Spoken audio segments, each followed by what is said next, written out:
This is a good movie podcast with Katie and Joe. Hi, everyone. Welcome to another episode of This Is a Good Movie podcast. I'm your co-host, Katie Hetledge. And I'm Joe Bates, the other co-host. I'm here as well. Yes, that is right. You're here as well, as you always are. It's not a solo podcast this episode. No, this one is a twofer. Yeah, like all of the others. Yep. You know, a lot of people have said they are tired of hearing just one of us talk the whole time. They want to see what it's like when we're together talking about movies that one has seen and the other one hasn't. Yeah, and we're giving the people what they want. And this is your votes. Your votes are heard. Your votes are being heard. Your votes matter to us. We're going to send you all stickers that said, I voted on something you don't know about. That would be good. Little secret vote stickers. Secret votes. Well, just wearing I voted in like the middle of like March. And people are like, what did you vote for? I'll never tell. I saw someone wearing an I voted sticker today, and today is not an election day here. Yeah, but you voted like for the primaries like 2 days ago. Yeah. So maybe it's just leftover. It was on a coat, so maybe they wore the coat and then they haven't taken off the coat. Yeah, you have to be thinking about where you're placing your sticker. I put mine on our refrigerator with a magnet. Yep, and it's up there right now. It's stuck on there. She didn't take it off the sticky part. The sticky part isn't stuck on the fridge. No, I'm using a magnet to hold it up. I didn't want it to get stuck to the fridge. It's not our fridge. Because it's not our fridge. We rent stole this it. Right. If we stole it, it's ours. Yeah. No, we didn't steal it, but we are renting it, I suppose. Yeah, it's part of our rental fees, the fridge. Mm-hmm. Fridge fees. Fridge fees. The fridge fees are what get you in New York.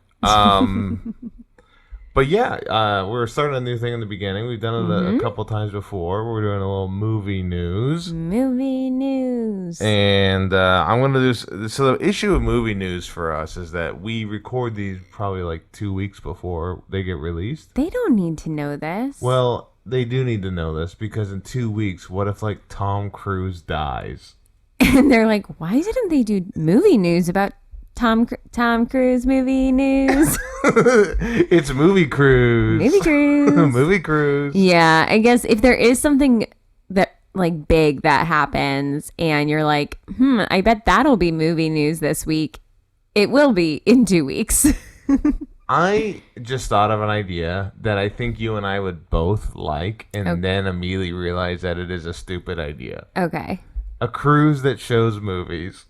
I think they have that. No, but like it is like a film buff cruise. Oh, no. Those people are so pasty. So to me, when I'm realizing what's bad about it, it's like, why am I on a boat? But to you, it's the people you're around that you're stuck on a boat Nobody with. wants to go on a film buff movie cruise. But initially, you're like, well... No. Initially, I'm like, no. Immediately, no. Would you? They would have to be boat movies. All Speed 2 Cruise Control. That sounds... Poseidon Adventure. Even more concerning because I think a lot of boat movies don't end well. Yeah, is there... If you put it in the email if you got a boat movie that ends well. Put it in the email. Ghost ship. Email tiagmpodcast@gmail.com all your successful boat movie news. Do you have some movie news for us? Some old movie news by the time people are hearing this? Well, no, my movie news was the boat cruise. It can't be because that's just an idea my that you movie had. news are just things I think of. No, that's not the purpose of this segment at all. Oh, okay. Well, you know how I do have a little movie news. Do you know if Fantastic Four is a movie coming out? Yes. They haven't started filming though, have they? No, they've sent the cast out. Yeah, it's not close. They're still to casting. out. And that's kind of, they haven't started filming because my news is about the cast. Oh, okay. Well, they already have the 4. It's not about the 4. They've got the 4. So we have, let me see if I can remember them. Pedro Pascal. Mr. Fantastic. Mr. Fantastic. Stretchy guy. Okay, you got one. The delay is not Well, great. I think I don't know the rest of their actual names. Joseph Quinn from Stranger Things Yes. is playing the speedy guy. The He's speedy playing guy. Chris Evans. He's playing the speedy guy, otherwise known as the Human Torch, with the ability to control But fire. isn't he fast too? He's probably, because he's like fast as the speed of flames. So he's playing Chris Evans. He can fly. He's the one of the 4 that can fly. He can fly? Yeah, because fire is lighter than air. Sure. Heat always rises. I guess. Okay. And then the guy from The Bear Yeah. is playing the Thing. Yeah, the bear is the thing. Ebon. Ebon Barak something. Yeah, I don't remember. Yeah, I think Ebon Barak Moss might be. I think literally we figured it out together. I think it's switched. I think Moss is first. Oh, okay. Well, anyway, he's the Thing, which is a guy made of rocks. And then the girl, I can picture her. Okay. Jessica Blonde. Kirby, Yes. Invisible Woman. Mm-hmm. She has the power to do invisibility and create force fields. Yeah, I know that about Invisible Woman, Sue Storm. I just couldn't remember Jessica Kirby. Currently, when you think of Invisible Woman, do you think Jessica Alba or Rooney Mara? I think Jessica Alba because I never saw the Rooney Mara one. Oh man, I heard it was bad. If we ever do this, man, there are so many bad movies that I wouldn't mind watching one more time again. But that'll be in the back burner. That Fantastic Four movie is somehow worse than the first Fantastic Four movie. Also, I think it was Kate Mara, Yeah, it's one of the Maras. not Rooney Mara. Rooney Mara's girl with the dragon tattoo. Yeah. And That's a Kate good Mara movie. was in House of Cards. Have you seen the girl with the dragon tattoo? No, it looks scary. It is a little scary, but that honestly was a big fan of that movie. Okay. Okay. Well, that's my movie news. What? No, that was just me recapping something that I already knew. That was my movie news, is having you recap stuff. Okay. Well, there was another member in the Fantastic Four movie. Fantastic Five now? Well, no, but he's kind of a helper, or should I say she? Okay. Because the Silver Surfer, who was played by Lawrence Fishburne in the Fantastic Four sequel, is now going to be played by Julia Garner of Ozark fame. Oh, I like her. Yeah, so they're doing a lady surfer. Okay. I don't really know much. Every time that I think about a Silver Surfer, I get it mixed up with what's the one in Avengers? Vision, Who eventually becomes Vision? Paul Bettany. No. Like the... I don't know how to explain Jarvis? this.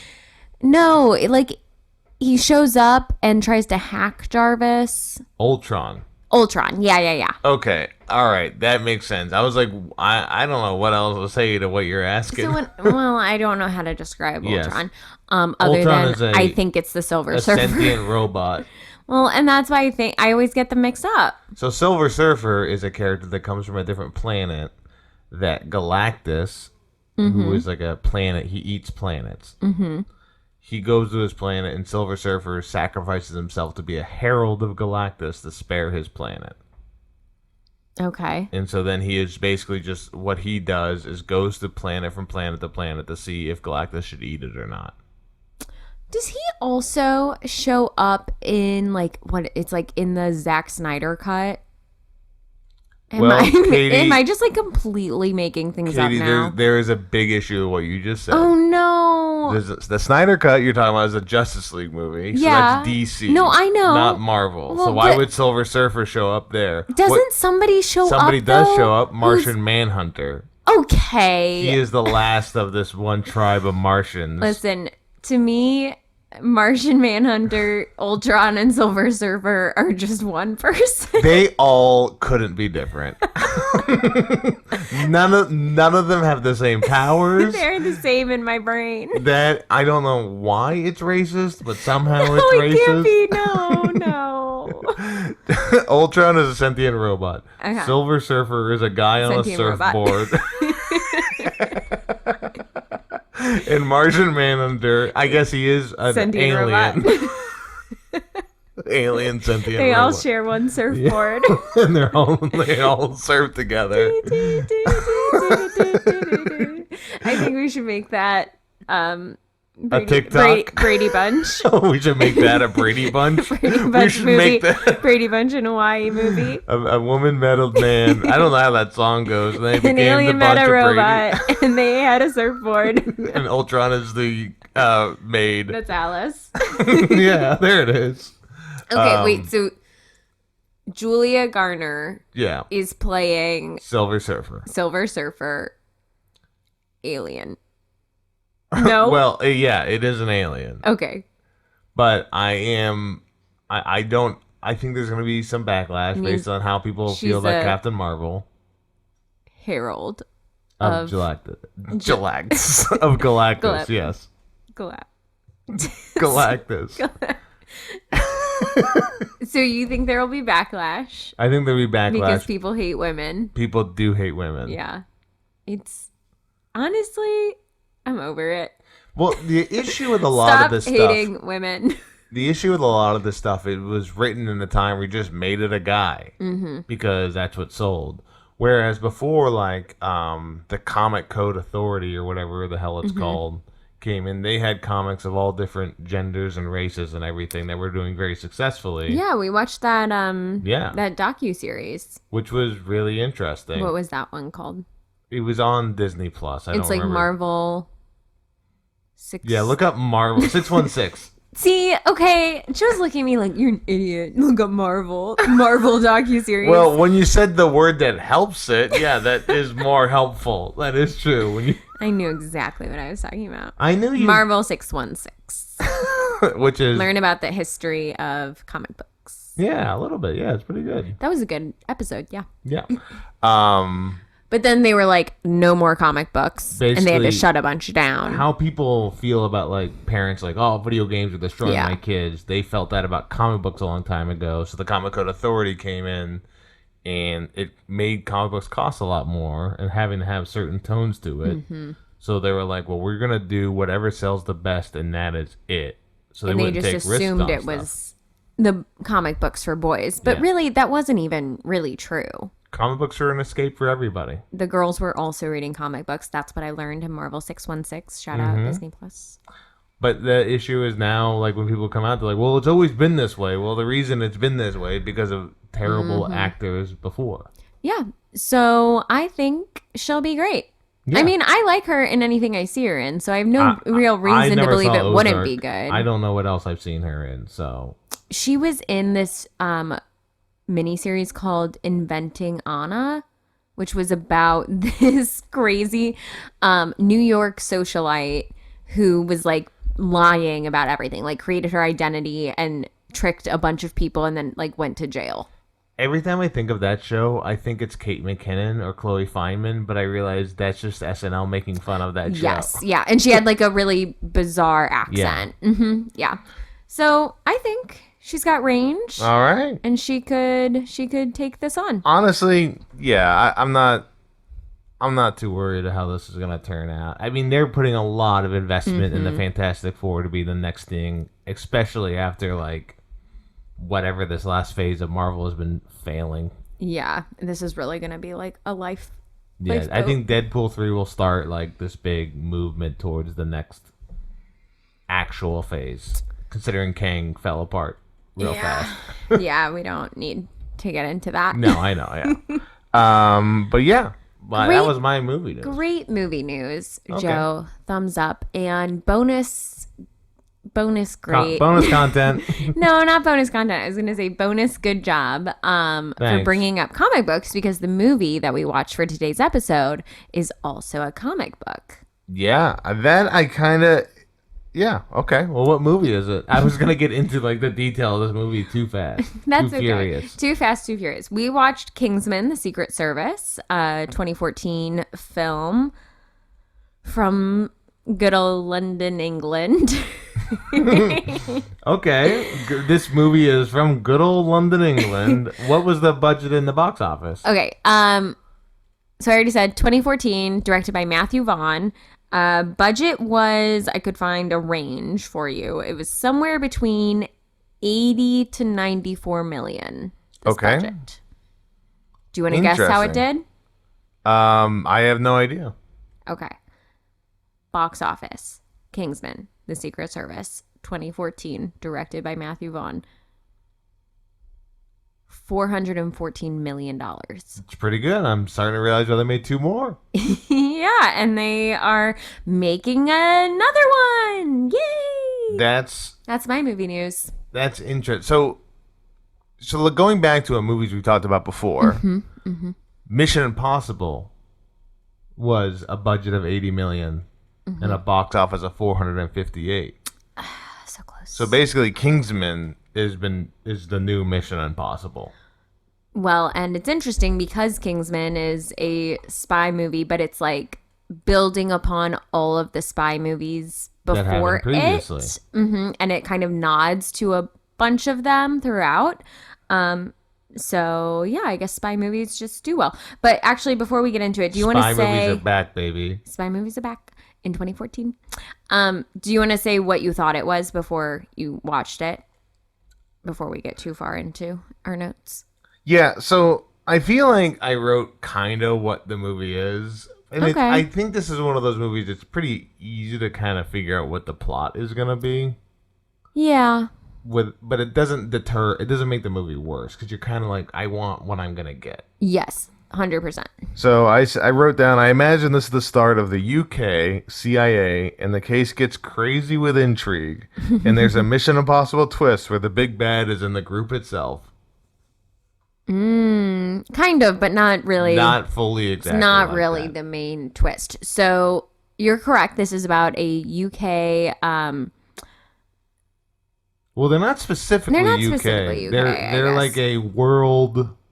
I guess it's all over. They're like but a secret spy UN. This branch is just the UK. Yeah. We don't really see anyone else in this one. When you say this branch, does that mean in future movies that it is like a worldwide, there's other branches in different countries? We do meet another branch in the second movie. Gotcha. Yes. I see. So this is the UK branch consisting of just white men with glasses.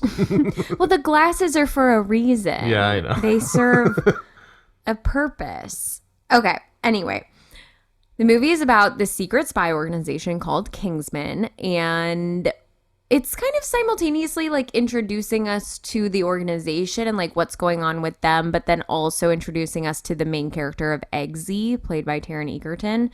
Eggsy. And his story is like, you know, his dad died when he was little. We find out it's because he was in training at Kingsman and like didn't make it. Yes. So then he's got a tough life growing up and gets into a bit of trouble. He calls this number that like when he was a baby. The movie opens. Yeah, the movie opens with his dad dying. And then him as a baby. And Colin Firth, who is in Kingsman and plays, what's his name? Harry Hill? No, that's wrong. I did not write down the name. I did write in the beginning of the movie, generic Middle Eastern bad guys. Probably the last time you could do that. Yeah, not great. I wrote it down because I know it was H.H. And I was like, I'm going to say it's Harry Hank Hill. It's not Hank That Hill. actually just ain't right. Peggy, I'm a spy.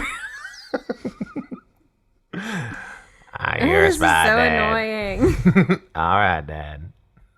Harry Hart. That makes more sense. It does make sense, especially because he plays Sir Galahad. So Harry Hart's like spy name is Sir Galahad. They're all named after Knights of the Round Table, and it's like Sir Galahad the pure-hearted, and then Lancelot is like Lancelot the brave. Just interesting. Some interesting choices there. Anyway, you don't really of the King Arthur and the King Arthur's men. You don't really get past the 3. It's you got Arthur, you got Lancelot, Galahad shows up every now and then, and then you got Guinevere and Merlin. I couldn't tell you the name of one other. Yeah, and I don't think they say it. There are other Kingsmen in this, and they like don't mention their names at all. The King Arthur's Round Table has been something we've known in the zeitgeist for a long time. Couldn't name any other ones. And I honestly don't think anyone listening right now could name any other ones. Yeah. Okay, I need to get back to the plot and like focus because I'm all over the place with this. I don't know why I can't describe this plot. But okay, so his dad is in training to be a Kingsman. His mom doesn't know. Big secret. Also, Eggsy's a baby, so he doesn't know either. He's like 5. He dies. Very sad. Harry Hart feels very bad about it because he should have seen it coming. So he goes, delivers the news, and on his way out, gives Eggsy like something that has a number on it. Later, Eggsy gets into trouble because he's got a terrible like stepdad, and he's just he's stealing cars. It's not good. So he gets in trouble with the law. He's arrested. He calls a number and is like, I'm in trouble. And they're like, okay. Harry Hart goes, gets him out, and then basically is like, we've had a spot open up. He doesn't say this, but essentially, they've had a spot open up. And so now Eggsy is in the running to become the new Sir Lancelot. And so then we get into a training montage. Child soldiers. It goes from there, and we find out also the reason that a spot has opened up is because the guy from Pirates of the Caribbean. Yeah, I don't remember his name. He went to go save Luke Skywalker. Man, it's really tough how we're describing this. Yeah, Mark Hamill is like a professor for climate change. I'll make an attempt. I'll make an attempt to explain what's going on. Okay, yeah, I need to take a drink of water. There is a secret spy organization, and we're introduced to it by a new recruit, which is played by Taron Egerton. Yes. He's brought in by Colin Firth, who is like a surrogate dad throughout this movie. And together they take down the plot, which is to decimate the world's population so that the world doesn't end. Yes. Samuel L. Jackson plays the villain, Valentine. He's basically Jeff Bezos, Mark Zuckerberg. He's like a tech billionaire, and his idea is he reads this research from Mark Hamill that's like, we're too far gone. The only way to save the planet is to not have as many people as we currently have. And so his big plan is he's going to make everyone go nuts and kill each other. You want to go nuts? Let's go nuts. And he does this by giving out free SIM cards and free cell phones. And then his plan is like he'll emit a frequency that gets to our lizard brains and then makes us kill each other. Like lizards. Like lizards. That's his big plan. And he's getting, big deal people like politicians or super rich people. The 1% all gets to kind of survive. He's kind of like running the plan past them and basically saying like, either you're on board, in which case you get to come to my special cave and like wait it out so you don't get murdered, or I'll kidnap you, which he does to the Princess of Sweden, Tilde, or he kills them, and he kills people with his like henchman, who is this lady with knife feet. Honestly, I think the best part of the movie is the lady with knife feet. It's a really interesting choice. I've never seen that before. And it's very scary. You haven't seen somebody with prosthetic feet kill someone before. Oscar Pistorius has been doing it for years. God. Okay, no.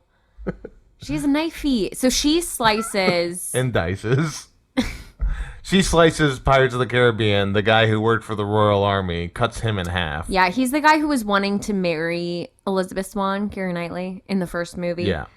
James Norrington. Captain Norrington. So he is the one. Norrington sounds like he is on the round table. That just sounds like it. And I'm Norrington. That's his Pirates of the Caribbean name. Oh, well, that makes more sense. I didn't look up the actor's name.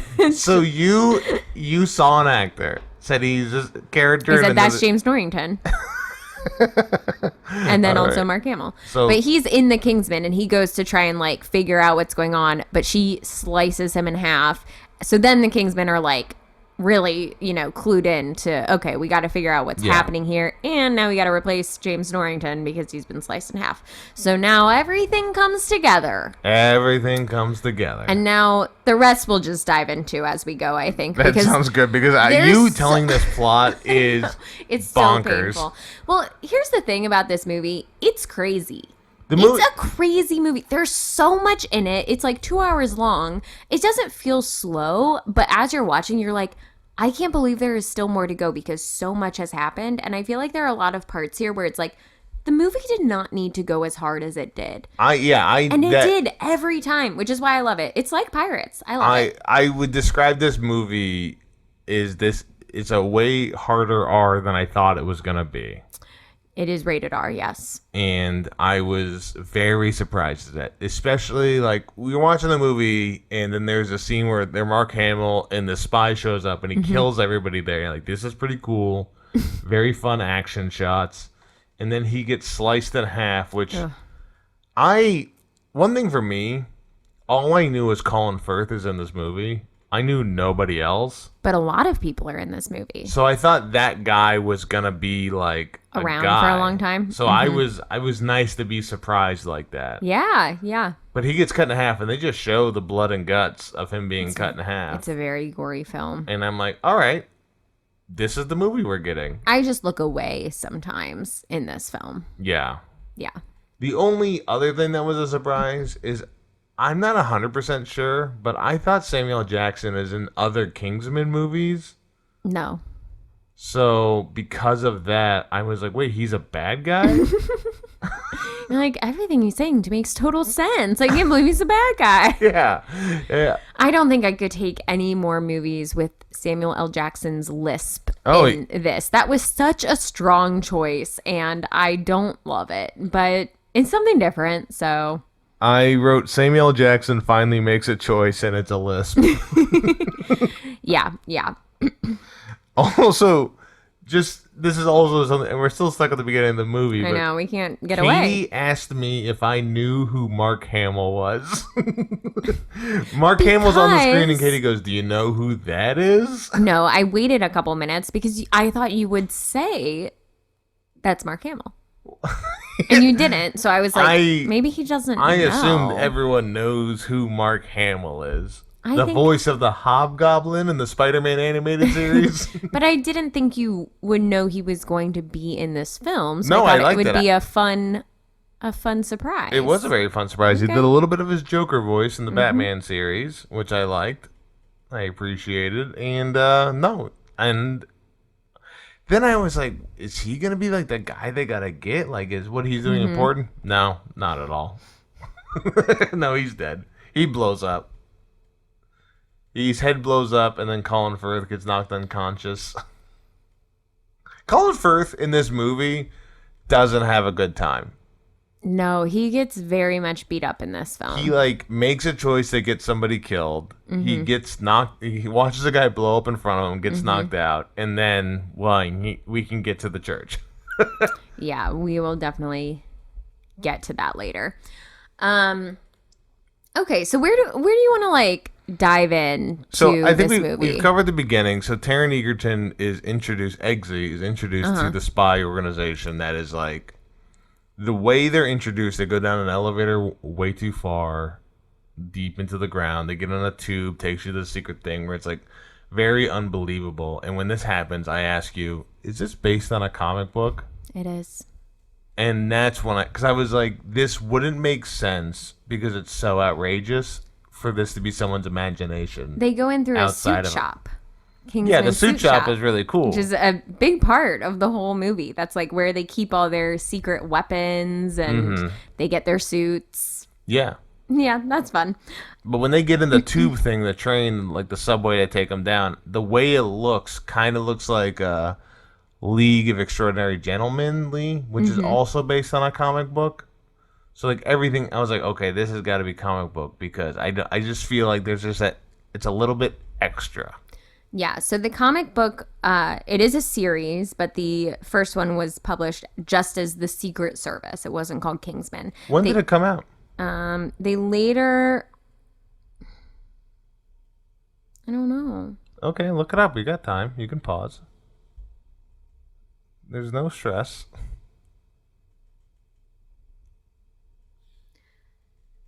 Okay, the first in the series came out in 2012, so only 2 years before the movie, and they were somewhat like simultaneous because the director Matthew Vaughn also wrote the comic book, but he's like not listed as one of the writers. He's uncredited. That's good to know because that is a reason why this is good. So he was very involved in that, and then obviously very involved in the movie. There's some slight differences between the comic book and the movie, but it's things like in the comic book, Eggsy is brought into the Kingsman through like his uncle instead of Harry Hart. So stuff like that, but generally, yeah. And then there's a few more comic books as well, but I don't think... From what I saw, I mean, I haven't read them, but from what I saw, it doesn't look like they match up with the other movies. Are they, the comic books are always called Secret Service, or they're like offshoots? No, they rebranded them to King. So now the first one, if you buy the first one now, it's called Kingsman, the Secret Service. Gotcha, that makes sense. To match up with the movies. Secret Service by itself is not a good name. Yeah, but Kingsman, it's a very good name. This is a good name, yeah. So they get to the... I don't know, headquarters, which is not the suit shop. It's like this big mansion out in the English countryside, it looks like. And each... Oh, so they're not underground anymore when they're in like the spy, when they're like their beds they have. No, it's not. That's in the house. Oh, that's... So I thought that was just way deep underground, but that makes more sense. I don't think so. Okay, they're in the house. Yeah, so Eggsy shows up and... How they recruit new people, they replace people one at a time, and it's only when you die. And each of the other Kingsmen has to bring in like a person, nominee. A nominee. So he shows up, and it's like 10 other people, and they're all hoity-toity, fancy people. They're like, "Where'd you go, Oxford?" And he's like, "What?" He's like, I went to the streets, and I'm Cockney. Yeah. Hello, governor. So he's having a bad time with that. There's a girl who's nice to him, Roxy, but everyone else is like kind of a jerk. I mean, I gotta tell you, when I saw who was in the Kingsman and when I saw the nominees, I was like, the women have no chance. Well, that's not true. No, I know. I was surprised. So then they go through, it's not a training, I'm not going to call it a montage because there's very like specific training events that happen. And I don't really think they montage much of it. A little bit, like if they're running. Yeah, they do a drowning. They try to drown them. Yes, I was going to get into each of them. I'm just saying it's typically would be a training montage, except it's half of the movie. It's like very long. Yes. Yeah. It's 2 events? No, they do the fake drowning. The fake drowning. They all get dogs that they have to raise. Oh, God. They do a lot of like running and stuff with that. They do, at one point, there's like some shooting thing. They have to all jump out of an airplane. And then are told that one of them doesn't have a parachute, and so they have to like work together. And in each of these things, it's all about like they're supposed to be working as a team. Like with the drowning thing, Eggsy was the only one that tried to break through and get them out, and did like notice that the mirror was a two-way mirror, so he's like hitting that and breaks it. But everyone else just went to the showers and got like the... They figured out how to breathe underwater. So they could breathe underwater. But not everyone made it. One of the girls drowned. Bloop, bloop. So they do these training things. Mm-hmm. And there is a part later, after the training thing, it's like, well, nobody actually was in danger, but they want them to think that they're going to die. The person who drowned was not really a trainee. She was a plant. The parachute thing, they actually did all have parachutes, so no one was actually in danger. But they were... They were in danger. I mean, they were all very much in danger where... Mm-hmm.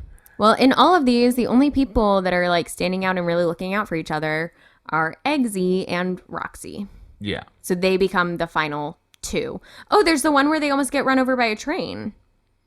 Okay, yeah, that's at the very end. They all get drugged And then they wake up tied to train tracks with someone being like, "What's Kingsman? Who do you work for? What is this?"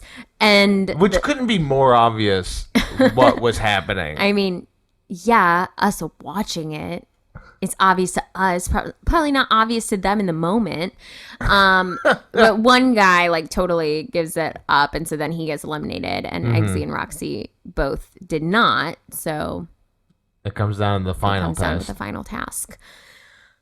The final task is hard for me to watch every time. They have to decide if they're truly going to follow orders and told to shoot the dog that they have with them this whole time. They're given a gun and they're told to kill the dogs that they have raised from just little pups. And Eggsy doesn't do it. He just defects. Too good. He's like, I'm not doing that. And so he leaves. Roxy supposedly shoots her dog. She shoots it. You hear the bang. But then later we find out there were blanks. The dogs didn't die. This training montage and the whole idea is this training montage that's half the movie. Yeah, this whole training event. It's very intense. And Mark Strong, who's Merlin, he's basically so Mark Strong is there. Or their Monty Penny, the guy in James Bond that makes all the weapons. Yeah, he's great. I love him so much in this. He's fantastic. I really do appreciate Mark Strong. Which he and Stanley Tucci should play a movie where they're in Italy drinking wine. Yes. But I'm like, okay, cool. Yeah, you weren't going to kill anybody. You were just trying to give everyone the feeling of that. Mm-hmm. But also, you totally could have killed multiple people so far in this. The drowning thing, anything could have gone wrong there. That is true. Well, they do sign a waiver up top. Yes. But so I'm saying, like, if you do die, right? Like, so if Eggsy isn't able to break through that window or mirror, are they like, do we drain it or do we let him die? Like, they have to drain it. And then, like, then they've lost all. Yeah. They've lost everything at that point. I don't know. The parachute thing, they all have parachutes, even though they say one doesn't have one.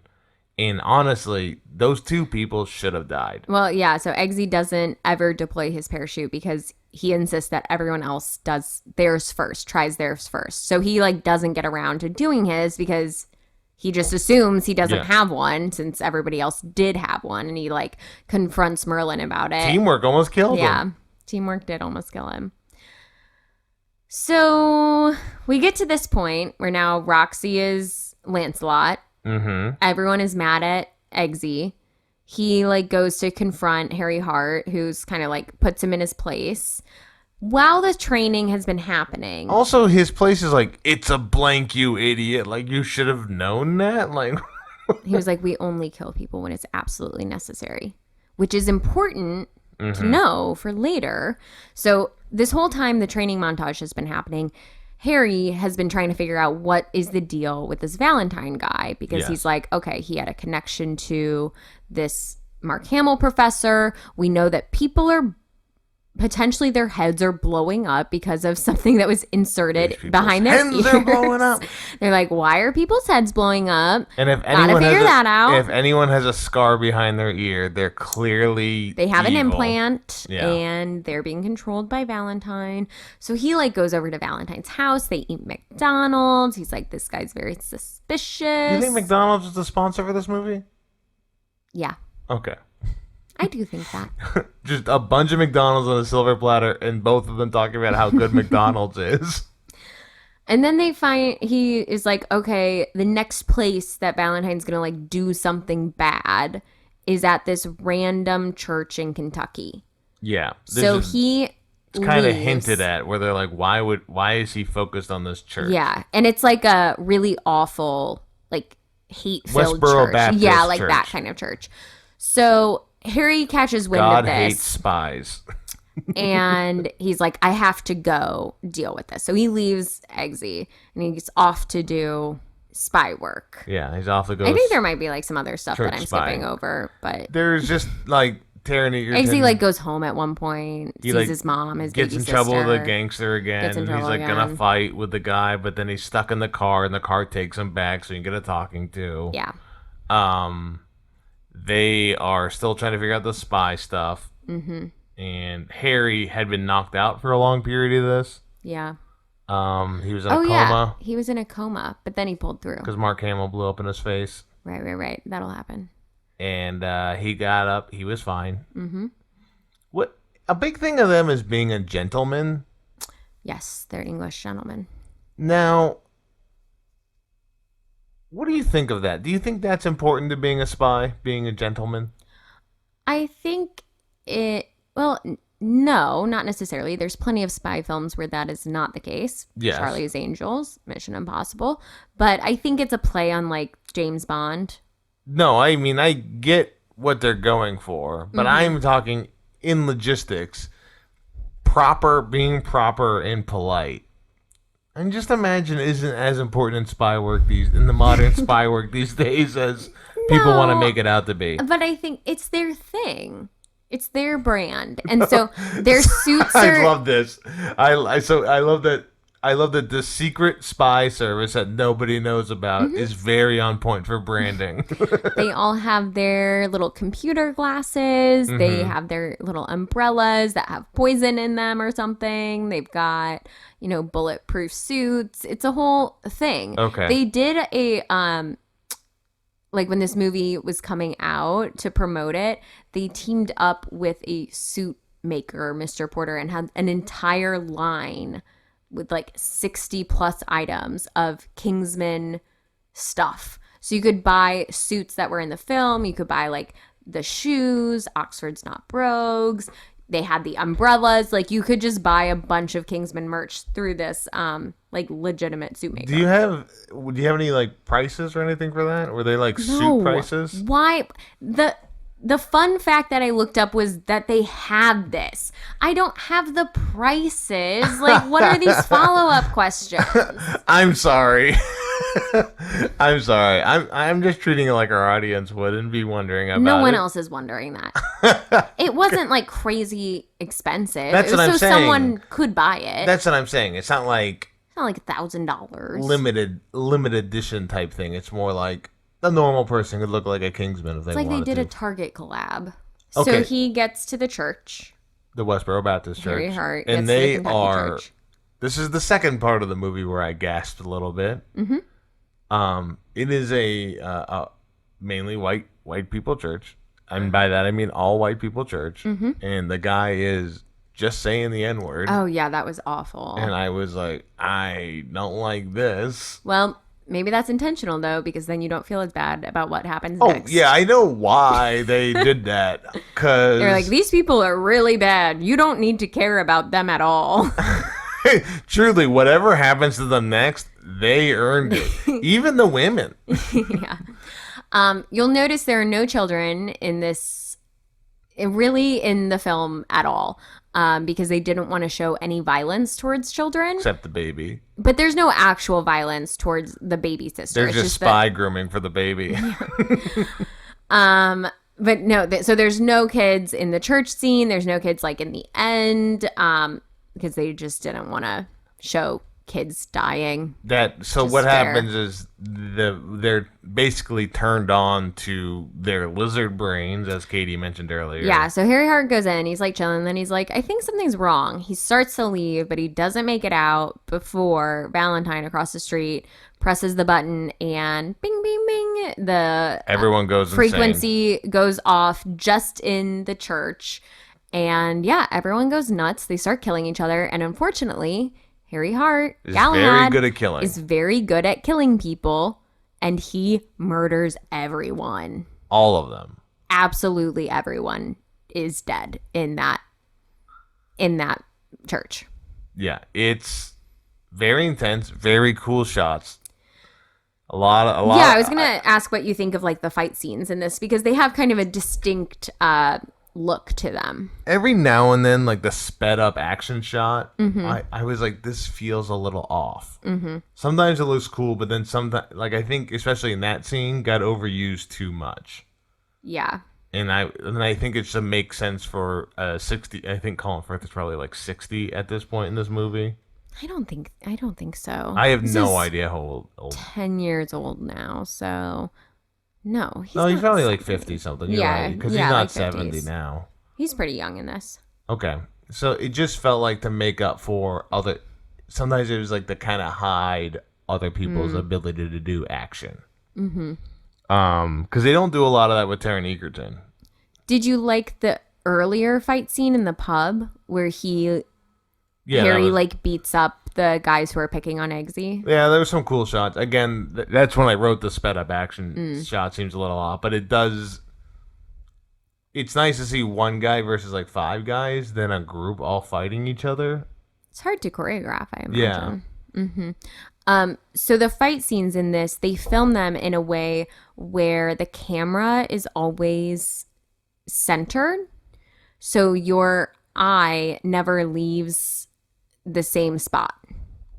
Like you are watching the action all looking at the center of the screen instead of like a shot where it's just the whole thing and you have to like look around to see everything happening. Gotcha. Like your eye is supposed to follow, or the camera is supposed to like follow where you would be looking. So you're just looking at one point on the TV the whole time. You're the eyes in the painting.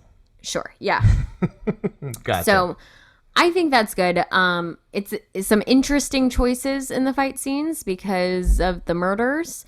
People are getting murdered with all sorts of things in very gruesome ways, and it's very disturbing, and I didn't really care for that very much. Actually, the church scene is not in the movie in some countries. Yeah, that makes sense. Too violent, so they pulled it out in like Indonesia and somewhere else. Well, it's not even too violent. Even the language is like too intense and stuff. Like it's all of that scene. It's all, is crazy. yeah, it's all a bit nuts. So instead, in that movie, it just like leads up to it and then begins again with Harry walking out of the church and seeing Samuel L. Jackson. And he's like, what happened to me? I'm British. Yeah, he's like, I would never kill anyone. What's going on? And then Samuel L. Jackson shoots him in the head. Yeah, he goes, oh, one of those convoluted. The problem is, like, him and Harry Hart both keep referencing spy movies and spy tropes in movies. Yeah, like, oh, I want to be the megalomaniac villain, or I wanted to be the super cool spy. Which I did not love. Okay. I didn't. No, I think we're going to, because you'll talk about the different spy references and everything.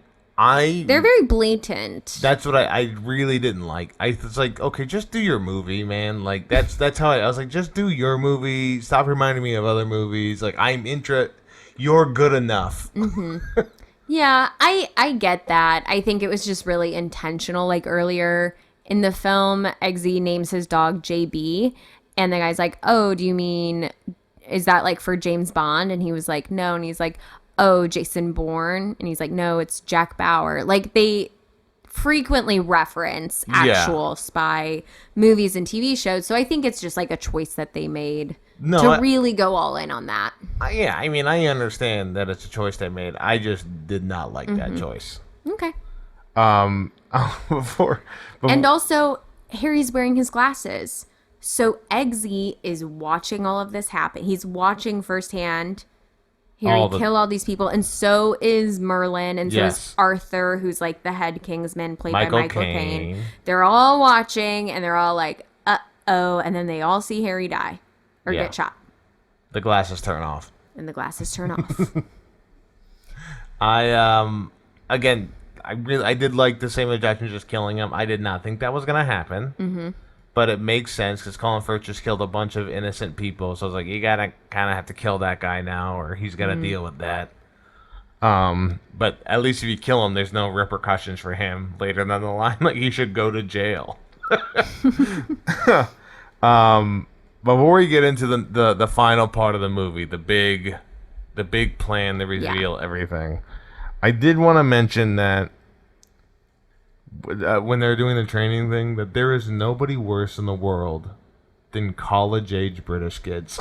I know, they're jerks. They're the just absolute worst fucking people. They're all classy and you know what? They're honestly a little bit more assy than classy. Wow, you got them. Yeah, and I didn't love that there's literally no black people except the villain. Yeah, it's not great. And the other... well, there's like a friend, but... yeah, there's a friend in I know, the very I'm saying beginning. it doesn't quite qualify. And at least they gave a woman a chance to be a spy. Unless, unless they have no legs and are not white, because then they're the henchmen for the white guy. Yep. Mm-hmm. I was like, I did feel like there was halfway in the movie, I was like, well, maybe Samuel Jackson actually is a good guy. Nope. And someone else, he's gonna be secretly helping them. But no, he's just a bad guy. Just a bad guy the whole time. Mm-hmm. Yeah. This movie works at a crazy pace. Okay, so we get to the big plan. They know he's in a bunker somewhere. Mm-hmm. And when they know Valentine's in a bunker somewhere, they got to figure it out. Eggsy goes back to the Kingsman mansion, and he's like, I just saw what happened with Harry. What are we gonna do? So they kind of loop him back in. He's not officially a Kingsman at this point. Or, well, no, I guess they let him take over being Galahad. They're like, Harry's dead. You're Galahad now. He was your choice. Yeah. So now we've got a new Galahad, a new Lancelot. They're teaming up with Merlin. Gonna go catch Valentine in his secret lair. But before they go to do that, there's one more person they have to take out. With the classic bait and switch. Michael Caine is actually evil. He's got an implant in his head. With the spies who all know to look for this one thing, I know. I'm like, okay. Shows that he has a scar behind his ear. Yeah. So Eggsy, he invites Eggsy in for a drink to drink to Harry's death, basically. And then while they're doing that, Eggsy sees that he has the implant, and he's like, uh-oh, that's not gonna work. And he switches their drinks because he knows that Michael Caine was trying to poison him. And instead, Michael Caine poisons himself. Dun, dun, with the dun. classic, hey, look over there. I loved it. I do. It's duh. Yeah, it does. I mean, it is good because the classic bait and switch. Because he's like, yeah, well, I grew up in the streets where I knew how to switch things around with my hands. Sleight of hand. Mm-hmm. I'm a magician. What card do you have? You're dead. Street magician. You got the two of deads. So they kill him. People don't seem all that sad about that. They're like, we gotta go. Hop on a plane, go out to the mountain cave. And now we've got two different situations happening. So Eggsy has to go into the cave. He's pretending to be Arthur, Michael Caine. He stole his little RSVP card to the cave. So he's going to go in there, take down Valentine. But how Valentine is transmitting this frequency signal to all the SIM cards is through all the satellites he has in the outer space. He has in space because he's a tech billionaire. So someone's got to go up and shoot down the satellites. So when they choose of the two people, they choose the one who was definitely afraid of heights. She's very afraid of heights. And she has to go in this crazy space standing chair. Have you ever seen... It's very scary. Have you ever seen the Red Bull free drop thing? No. This guy goes up in something like that. Oh, gosh. And, he can see the curvature of the Earth and then jumps off of it to, parachute down and stuff. I mean, yeah, that's basically what was happening here. Exactly what happened. That's all I could think about was what was going on. I was like, this is crazy. Oh, my gosh, I felt so bad for her. I was like, there's no way it would be. I would just be vomiting. Kitty, it's not real. I know that. Oh, my God.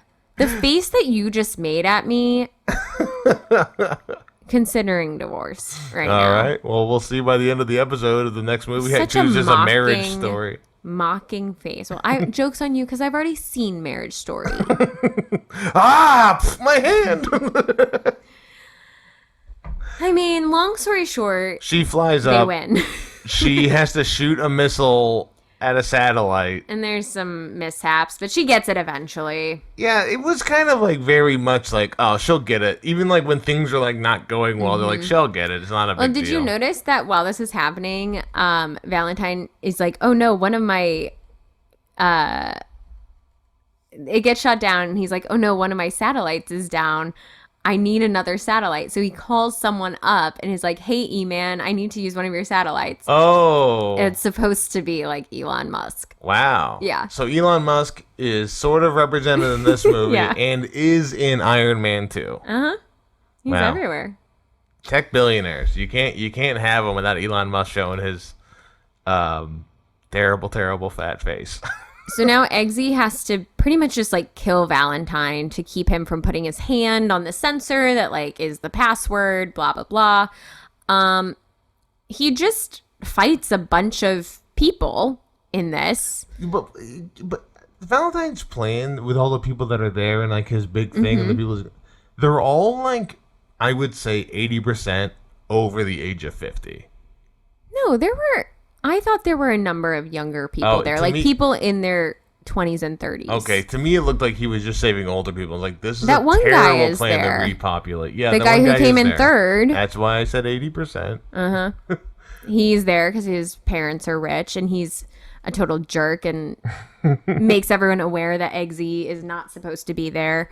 And then there's huge fight scenes. Eggsy's running away from all the security people are fighting, and then eventually they're like, oh, I know what we can do. Hey, Merlin, do you still know how to like activate the implants that are in everyone's heads? And Merlin's like, oh yeah, I did figure out how to do that. And he's like, great, just do that. So then Mark Strong presses a few buttons, and anyone anywhere who has an implant in their head from this guy, their heads all blow up in like a musical number. In like a weird, colorful mushroom cloud? Yeah, it's like really stylized and strange. Yeah. I don't love that part. I wouldn't mind if it wasn't just like lingering for so long. Yeah. On all of these things. It is very strange, but it was like the best way out of that. I thought it was cool that they did it. It was a good, made sense, like, clear thing to do that you kind of like thought would happen at some point, but no, it was pretty good. And of course, Valentine doesn't have an implant in his own head, so Eggsy does still have to fight him. I don't think I mentioned earlier that Taron Egerton and Colin Firth did like a bunch of their own stunts for this film. Like 80% of their own stunts. Colin Firth did? He trained a lot to like get in shape for this film. Yeah. Wow, that's pretty interesting. I would not have guessed Colin Firth would have been doing his own stunts. He did. Taron Egerton, I could guess because he's young. Like, he's still trying to be like, I'll do my own stunts. I'll save you money. Well, this was Taron Egerton's first film. Oh, really? It's his first film. He is leading the film. He's doing all these stunts. He has to do this like crazy accent that is not his normal accent. He's doing like so much for a first film, and I feel like it really did. It's not his normal accent. No. I mean, he's British, yeah. but did he do TV before this, or just like he did like some theater? I mean, he went to school for theater, did a bit of that. I think he had like one small part in a small movie, and then it was this. And then it just from there, I mean, now he's a star. He was in Rocket Man. He was just in that Apple TV show Blackbird, which is amazing. He's in Sing. He voices the gorilla and sings in it. He's like great. People are saying that Taron Egerton should be the next Wolverine. I would love that. Because he's small. They said people want a short Wolverine. For the comic books. Yeah. I mean, I truly will watch Taron Egerton in anything. I love him so much.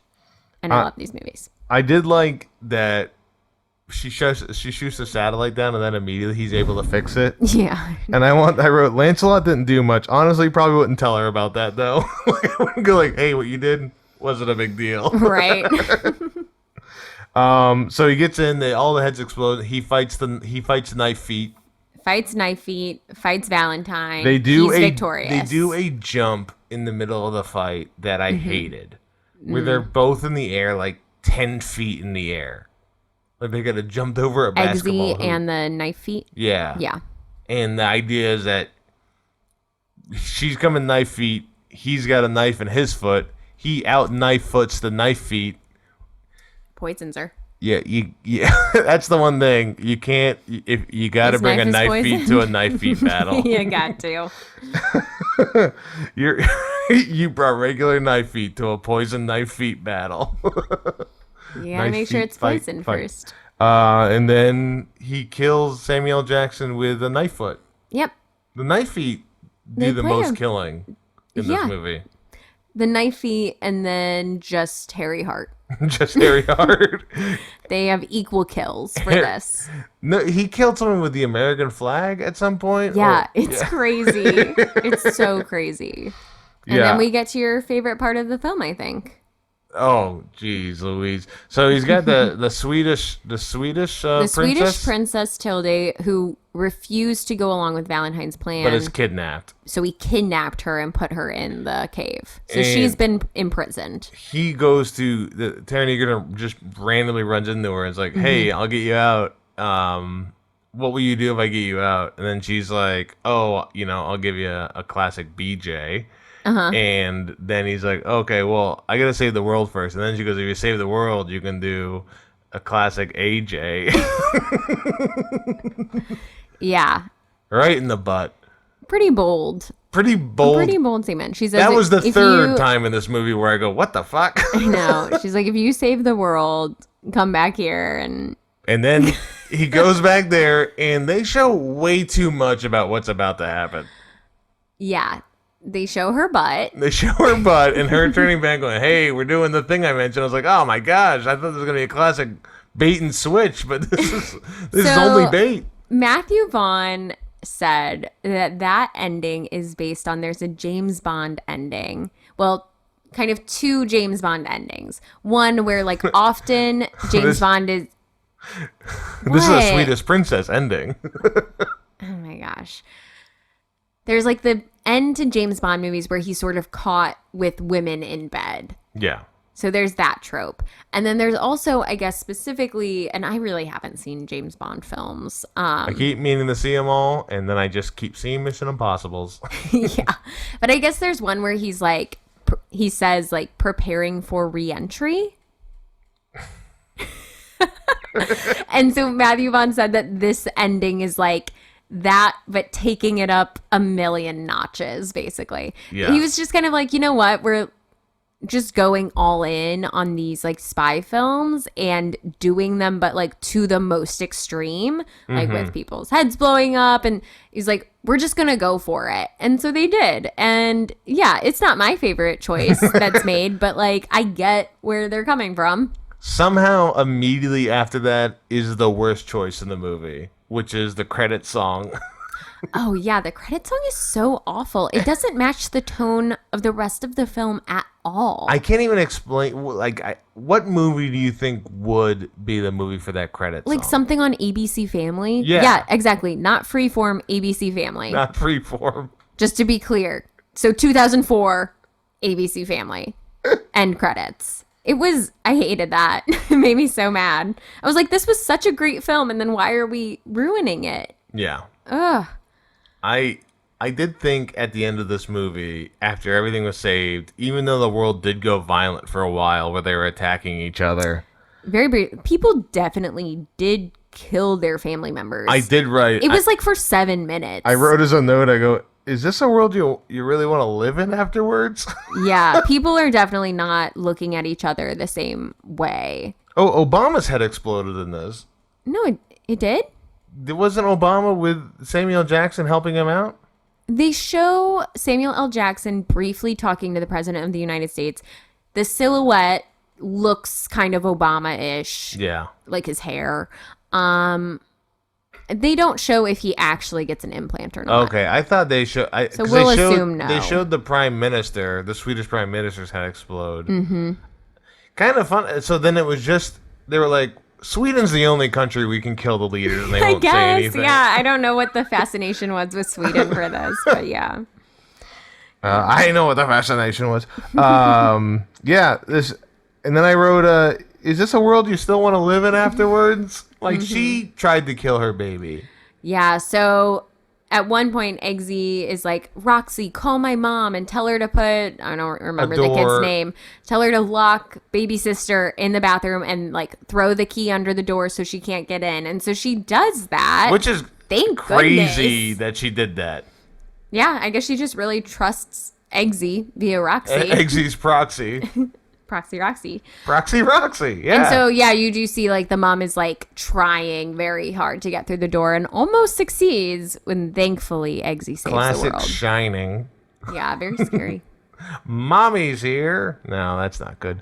Yeah, this movie is bonkers. It's a lot of crazy stuff happens in it. Very surprised at most of the things that happen in this. Mm-hmm. It's a lot. Who would you cast Wally as? Oh, who would I cast? Oh, I cast Wally as the dog. Which dog? The little pug? The problem is, like, it can't be the pug. It would be Roxy's dog. A poodle? Yeah. I think he could pull off Poodle. I don't think he could pull off Pug. Fair, yeah. Pug is very British. His movie's very British. It's a very British movie, and Wally is not a very British dog. I read something about... Oh, this is a thing I didn't know about Britain. This happens early in the movie. Eggsy gets one phone call. Uh-huh. I didn't realize other countries have the one phone call rule. No, apparently they do. I don't know the legal systems for all countries, but it'd be funny if that's the one thing. We all agree you get one phone call, right? That's the thing we all... you get to call somebody. Mm-hmm. Before phones were invented, what was the... you get to write one handwritten letter to somebody. Yeah, I don't know.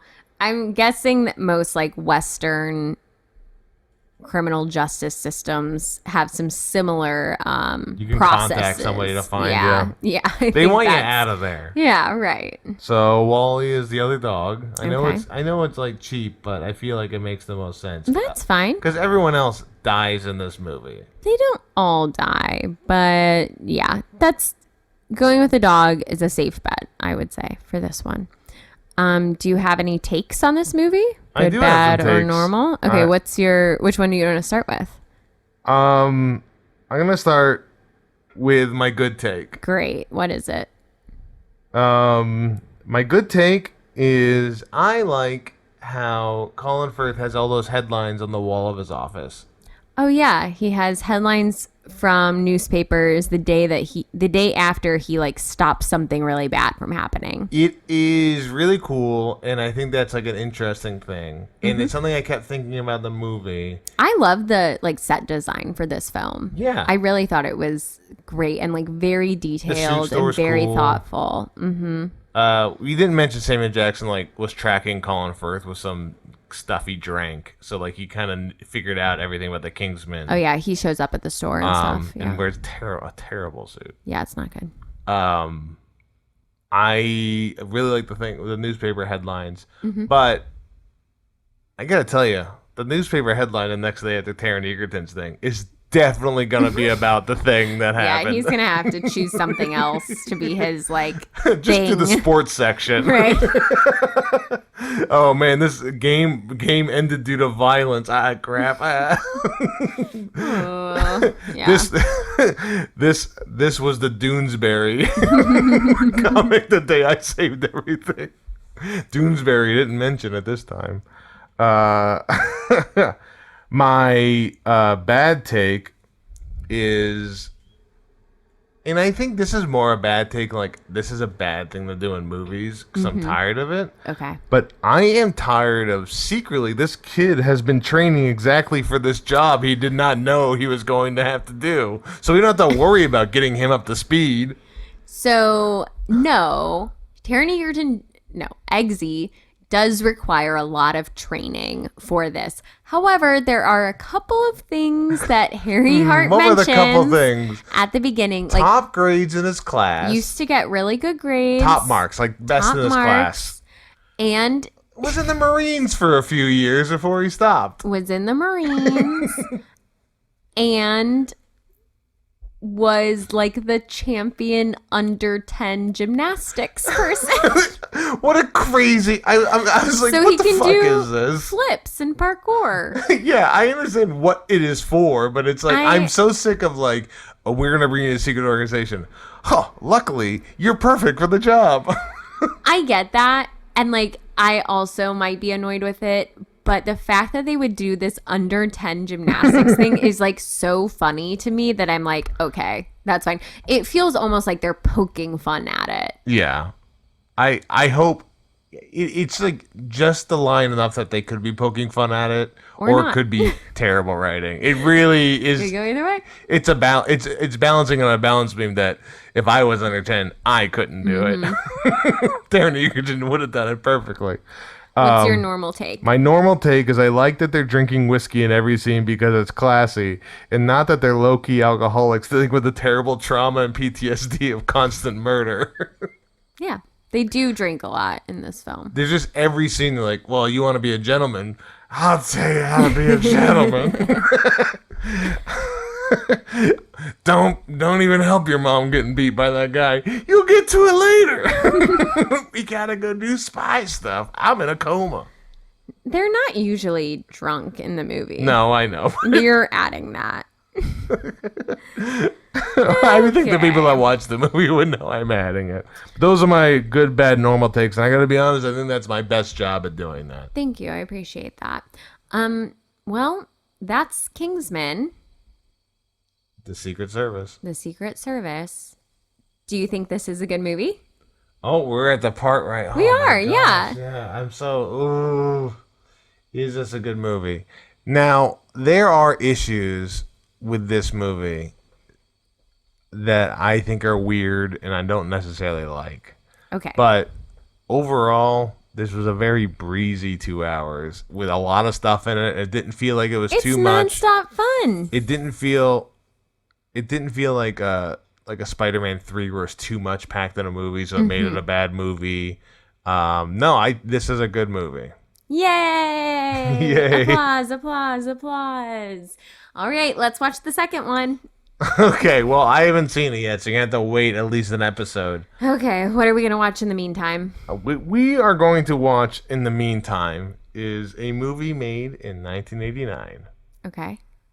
This is in my top three. This is my dad's top 3 favorite films of all time. Okay. We're watching A Fish Called Wanda. Oh, fun. Yeah, I've never seen it. Yeah, you got. I've heard good things. I don't want to give too much away. I just know Jamie Lee Curtis. Okay, good. Yeah, Jamie Lee Curtis is in it. Which has started my mom's making fun of my dad, saying that Jamie Lee Curtis is a secret beau. That's very funny. Where are we gonna watch it? I did it again, Katie. It's a movie you gotta rent What is wrong or with buy you? on Prime or Apple TV. Check your movies first. Well, I'm trying to pick good movies. I don't care about if it's free on streaming because I care about the product we're making here and making you watch. This is a good movie. Okay. Podcast. I believe it might be free on Roku though. Honestly, everyone, check your local library. They definitely have A Fish Called Wanda. They definitely have A Fish Called Wanda. They definitely have this. Go say, hi, library, what's up? Haven't seen you in a while, and go get A Fish Called Wanda. Hey, Frank. That's the library talking back. Yeah, we have A Fish Called Wanda. Yeah, I would recommend it. And I honestly, renting this movie for like $2-3 is worth it. It's very good. It's a steal. It's just, well, interesting you bring that up with this movie. Okay. A Fish Called Wanda is what we're going to do next. Yes, it is. All right. Well, this was another good movie podcast. We appreciate everybody listening, and we especially appreciate our podcast editor and theme song creator, Kale Forbes, theme song vocals from Austin Fry, and our logo from Carrie Pulley. If you want to hear more from us, follow our Instagram at TIAGMpod. You can find our personal Instagram handles there too if for some reason you want to know more about our lives. And you can email us at tiagmpodcast@gmail.com. As always, following, listening, subscribing, commenting, sharing, rating, reviewing is super helpful, and subscribing is the most helpful of all. So please do that if you can. I'm Katie Hetledge. I'm Joe Bates. We love you. Bye. Bye.